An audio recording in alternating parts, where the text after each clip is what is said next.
साथियों, तो आपको आज हम बताने वाले हैं अग्निवीर का जो रिक्रूटमेंट। आपको सबको पता है, पूरे देश भारत को पता है कि अग्निवीर का रिक्रूटमेंट हमारे आर्मी, हमारे सेना में, हमारे भारतीय सेना में जाने के लिए आपको बताने वाले हैं डिटेल प्रोसेस। कोई भी हर एक पॉइंट आपके लिए बहुत इंपॉर्टेंट है। एक भी पॉइंट आप ऐसा हो नहीं सकता वीडियो में कि आप एक भी पॉइंट मिस कर दें। ये जो लाजवाब वीडियो पूरी यूट्यूब पे आपको कहीं नहीं मिलेगी। और ये जो मैं आज में चीज़ें बताने वाला हूँ, जो चीज़ें आपको पता थी या फिर पता नहीं है, तो आपको पता चल जाने वाली है आज कि पैरा कमांडो डायरेक्टली आप अग्निवीर से कैसे बनेंगे और क्या पूरा प्रोसेस होगा।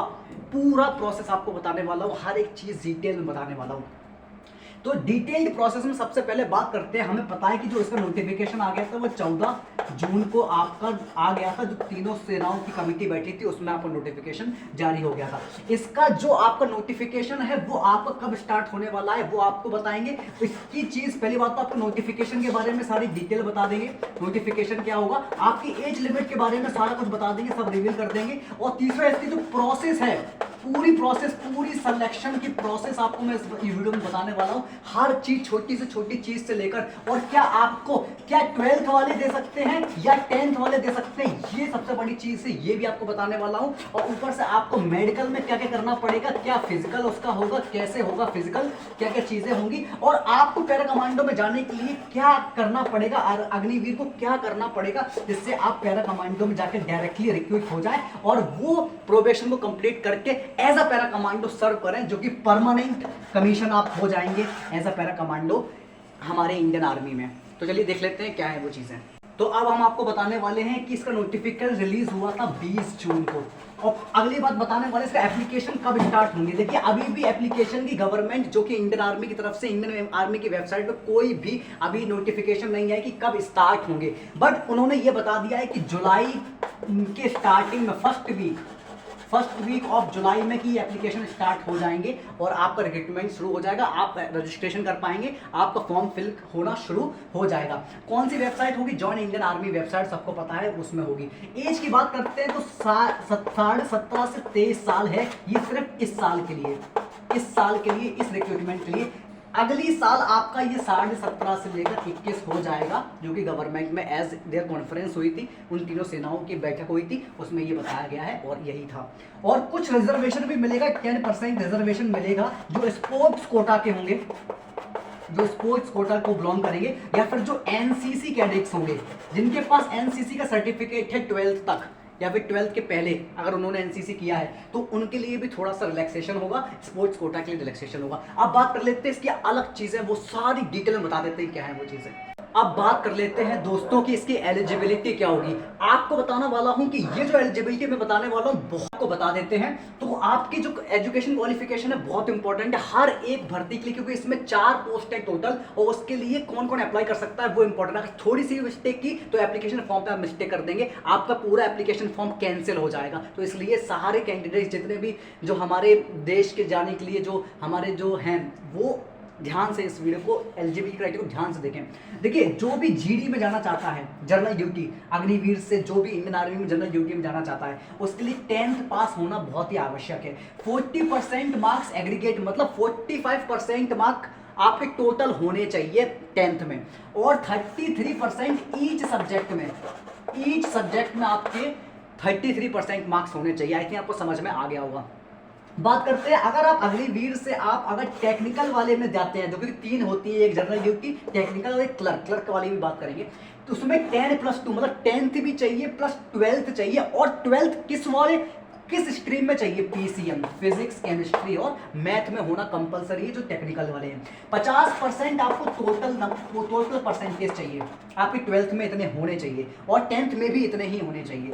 और 40% ईच सब्जेक्ट में आपके 40% मार्क्स होने चाहिए, तभी आप एलिजिबिलिटी क्राइटेरिया में आप अपने कर सकते हैं। अब चलते हैं और 3 पोस्ट बता देते हैं जो इंपॉर्टेंट है। अब देख लेते हैं कुछ अलग एलिजिबिलिटी क्राइटेरियाज, जो कि अग्निवीर, जो कि कैंडिडेट जितने भी आपके एस्पिरेंट्स हैं, वो अगर अग्निवीर क्लर्क में जाना चाहते हैं, स्टोर कीपर जिसे हम लोग कहते हैं, और उसमें उसकी एलिजिबिलिटी क्या होगी, 10+2 मतलब उसमें भी 10th चाहिए और 12th चाहिए। एनी स्ट्रीम, इसमें कोई भी बाउंडेशन नहीं है कि आप साइंस स्ट्रीम या फिर पीसीएम होनी चाहिए, आप किसी भी स्ट्रीम से आपने 12th की हो, आप जाकर इसमें अप्लाई कर सकते हैं। और 60% मार्क आपके टोटल परसेंटेज होनी चाहिए 10th और 12th में।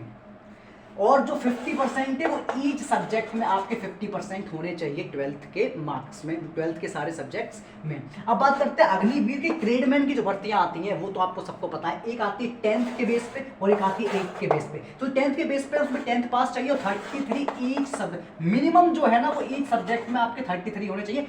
परसेंटेज का इसमें कोई भी रोल नहीं है, टोटल परसेंटेज का कोई भी रोल नहीं है। अगर आपकी टोटल परसेंटेज 45% भी है बट आपके हर एक सब्जेक्ट में 33% है तो आप एलिजिबल होते हैं इसमें जाने के लिए। अब बात करते हैं अग्निवीर ग्रेडमेंट 8th क्लास, जो भी 8th पास कैंडिडेट्स हैं वो 8th क्लास पास होने चाहिए और 33% ईच सब्जेक्ट में। मैं फिर आपको बार बार कह रहा हूँ, फिर से मैं बार बार रिपीट इसलिए कर रहा हूँ क्योंकि ईच सब्जेक्ट में प्रॉब्लम कहाँ होती है बच्चों को कि प्रॉब्लम एलिजिबिलिटी वो ध्यान से समझते नहीं, तो वो जो दे सकते हैं वो अपना चांस गवा देते हैं बिकॉज उन्हें कुछ समझ नहीं आ रहा। तो मैं आपको बता रहा हूँ ये टोटल परसेंटेज नहीं है, ये मिनिमम परसेंटेज है। हर सब्जेक्ट में आपको 33% होने चाहिए। ओवरऑल अगर आपके कम भी है तो चलेगा पर 33% हर सब्जेक्ट में आपके मार्क्स 33 होने चाहिए। ठीक है, तो ये था आपका एलिजिबिलिटी क्राइटेरिया। आप चलते हैं इंपॉर्टेंट चीज की पैरा कमांडो के तक का सफर आपको ले चलते हैं कैसे होगा। अब आपको बता देते हैं कि इसका रिक्रूटमेंट प्रोसेस कैसे होगा। रिक्रूटमेंट इंडियन आर्मी में, आपके अग्निवीर में और फिर जाके पैरा कमांडो में क्या करना है वो सबको बताएंगे, आगे बताएंगे आपको। फेज 1 में क्या होगा, आपकी रैली होगी। रैली में क्या होगा, 2 ग्रुप होंगे।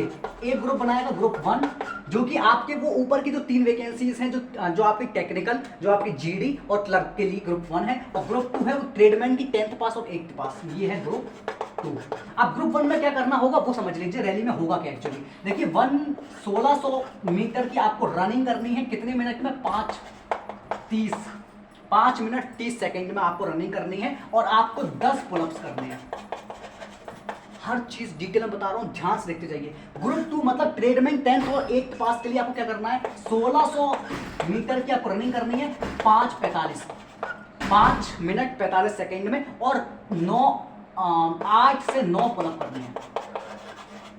ये था आपका फेज 1 की बात हुई। आप जैसे ही इसमें आप रैली में आप निकल जाते हैं, रैली में निकलने के बाद आपका फेज 2 होगा जिसमें आपका होगा मेडिकल। पूरा मेडिकल, आर्मी का जो मेडिकल होता है जैसे सबको पता है, आप नहीं पता तो आप यूट्यूब पे जाकर वीडियो देख सकते हैं, आप सर्च कर सकते हैं, उसमें आपको मिल जाएगा। फेज 3 का होता है जैसे ही आप इन दोनों को क्लियर करके आप निकलते हैं बाहर तो आपका होता है रिटन एग्जाम। रिटन एग्जाम आपका लिया जाता है। अब रिटन एग्जाम में क्या क्या चीजें आती हैं वो आपको बता देता हूं। जीके का पोर्शन आता है, जीएस जनरल साइंस का पोर्शन आता है, मैथ्स का पोर्शन आता है और आपके रीजनिंग का पोर्शन आता है। ठीक है, अब आपके बात करते हैं इसमें कितने कितने क्वेश्चन आते हैं और कैसे चीजें होती हैं वो आपको देख लेते हैं। इसमें आपके जो इतने क्वेश्चन आते हैं ये 15 क्वेश्चन आते हैं जो कि 30 मार्क्स के होते हैं, मतलब पर क्वेश्चन 2 मार्क्स। जीएस में भी 15 क्वेश्चन 30 मार्क्स, मैथ्स में भी 15 क्वेश्चन 30 मार्क्स। और अब बात करते हैं ये कितने हो गए, 30, 60 और 90, और यहां पर 5 क्वेश्चन रीजनिंग के आते हैं और 10 मार्क्स कैरी करते हैं। तो आपको बता देते हैं टोटल क्वेश्चन जितने होंगे, टोटल क्वेश्चन 50 क्वेश्चन होते हैं और कितने नंबर का होता है पेपर, 100 मार्क्स। और 100 में से आपके अगर 60 प्लस भी आ गए तो ये एक गुड स्कोर होता है। आप इस पूरे एग्जाम को क्लियर कर जाएंगे और बन जाएंगे as a Agniveer in Indian army. Indian army में अग्निवीर बनने के बाद पैरा कमांडो आपका क्या चीजें होंगी वो देख लेते हैं, फिर बता देते हैं आप। उससे पहले मैं आपको बताना चाहता हूं इनकी सैलरी क्या होगी अग्निवीर की, और उसके बाद जब पैरा कमांडो में रिक्रूट हो जाएंगे तब सैलरी में क्या चेंज आएगा वो आपको हम बता देंगे। तो फर्स्ट ईयर में जो आप जैसे रिक्रूट हो जाएंगे, आपने सारे तीनों फेज आपने निकाल लिए, तो उसके बाद आपकी फर्स्ट ईयर में सैलरी होगी 30,000। ठीक है, और फिर बात करते हैं सेकेंड ईयर में आपकी थोड़ी बढ़ जाएगी 33,000, फिर इधर पे थोड़ी बढ़ जाएगी 36,500, फिर यहाँ पे 40,000 आपकी सैलरी हो जाएगी चौथे साल में। आपको एक और चीज मिलेगी यहाँ पर, सेवा निधि स्कीम। जब आप निकलेंगे 4 साल के बाद तब आप सेवा निधि स्कीम, उसमें आपको 10.2 लाख का पैकेज मिलेगा आपको, प्लस कुछ इंटरेस्ट जो बैंक देगी, इंटरेस्ट आपको बैंक देगी। ठीक है, अब ये चीज हो गई। आपकी बात करते हैं लीव के बारे में, यहाँ पर ही आपको बता देता हूँ लीव के बारे में। 2 तरह की लीव मिलेंगी आपको, एक एनुअल लीव और एक सिक लीव। एनुअल लीव 30 दिन की मिलेगी हर हर सालाना 30 दिन की। सिक लीव, मेडिकल, अगर आप कोई बीमार हो जाते हैं, कुछ हो जाता है आपको, तो मेडिकल लीव आप as per the medical report के हिसाब से आपको मेडिकल लीव मिल जाएगी। ये मेंशन नहीं किया गया है, आपको जो भी जिस हिसाब से आपकी तकलीफ होगी उस हिसाब से आपको छुट्टी मिल जाएगी। आपको इधर के लिए सैलरी के बारे में था। अब बात करते हैं प्रोसीजर, जानते हैं कि कैसे अग्निवीर एक पैरा कमांडो बन जाएगा। जैसे ही एक अग्निवीर आप बन जाएंगे, इंडियन आर्मी में आप रिक्रूट हो जाएंगे फ्रॉम अग्निवीर स्कीम, तब आपका क्या होगा, अग्निवीर अगर आप जैसे ही बन गए, आपको यहाँ पर देनी पड़ेगी 2 साल की सर्विस इंडियन आर्मी में। इंडियन आर्मी में आपको 2 साल की सर्विस आपको देनी पड़ेगी। ये 2 साल की सर्विस देने के बाद आपका आएगा एक form, PRF, para regiment form. इस फॉर्म को भरने की एलिजिबिलिटी ही यही है कि आपको 2 साल सर्विस इंडियन आर्मी में देनी पड़ेगी, जो कि आप देंगे एज अग्निवीर। चाहे आप किसी भी पोस्ट में जाएं, चाहे आप ट्रेडमैन, क्या लोग पूछते हैं क्वेश्चन, क्या ट्रेडमैन बन सकता है पैरा कमांडो? बिल्कुल बन सकता है। और क्या 10th पास जितनी भी क्लर्क, टेक्निकल, GD, कोई भी रिक्रूटमेंट हो, वो हर एक बंदा पैरा कमांडो बन सकता है। पहली चीज, आप जो कमेंट करते हैं उसका पहला चीज मैंने आपको बता दी कि हर एक सोल्जर जो आर्मी में है और 2 साल की सर्विस देता है, वो पैरा रेजिमेंट फॉर्म को भर सकता है। ये पैरा रेजिमेंट फॉर्म को भरने के बाद आपका 90 दिन का क्या होगा, प्रोबेशन, जैसे हम लोग कहते हैं ट्रेनिंग, और इस चीज को यहां पर कहते हैं प्रोबेशन। ये प्रोबेशन आपने क्लियर कर दिया, ये बहुत कठिन, पूरे इंडिया में सबसे कठिन ट्रेनिंग जो होती है वो पैरा कमांडो की ट्रेनिंग होती है। जैसे ही आप 90 डेज का प्रोबेशन खत्म करते हैं, वैसे ही आप जाके अगर आप खत्म कर लेते हैं प्रॉपर तरीके से, इसमें आपका फिजिकल होगा और मेडिकल होगा। फिजिकल में आपको 100% फिजिकल मारना होगा, और मेडिकल अगर आप 50% भी देते हैं, और इसको करने के बाद अगर आपका ये हो जाता है तो आप बन जाते हैं एक पैरा कमांडो। अब लोगों को थोड़ी प्रॉब्लम होती है कि पैरा कमांडो और पैरा SF कमांडो में क्या डिफरेंस होता है, कि दोनों ही सेम होते हैं? नहीं, ये होते हैं स्पेशल फोर्सेस। आप कभी भी अग्निवीर से डायरेक्ट SF कमांडो नहीं बन सकते, उसके पहले आपको अग्निवीर से एक पैरा कमांडो बनना पड़ेगा, एयरबोर्न रेजिमेंट में जाना पड़ेगा, और उस रेजिमेंट से आपको बैच मिलेगा, वो स्पेशल फोर्सेस का बैच, वो मैरून बैरेट, वो बलिदान बैच आपको तब मिलेगा जब आप पैरा कमांडो से डायरेक्ट जाएंगे। आप कोई भी रिक्रूटमेंट ऐसा हो ही नहीं सकता तो डायरेक्ट अग्निवीर से पैरा SF कमांडो बना दे, पहले आपको पैरा कमांडो बनना पड़ेगा। ये 90 दिन की जो हार्डेस्ट ट्रेनिंग है इंडिया की, वो देनी पड़ेगी। पैरा कमांडो से पैरा SF कमांडो में अगर आपको जाना है, क्योंकि वो टैग चाहिए, वो बलिदान बैच चाहिए, वो शोल्डर पे स्पेशल फोर्सेस का टैग चाहिए, करने के लिए आपको 180 डेज का आपको फिर से एक प्रोबेशन देना होगा, जिसमें वही क्राइटेरिया रहेगा, 100% फिजिकल और मेडिकल भी 50%, बट कठिनाइयां अब ज्यादा हो जाएंगी, बिकॉज स्पेशल फोर्सेस में आप जाने वाले हैं। इंडियन आर्मी की the best, the highest special forces of Indian army is the para SF commando.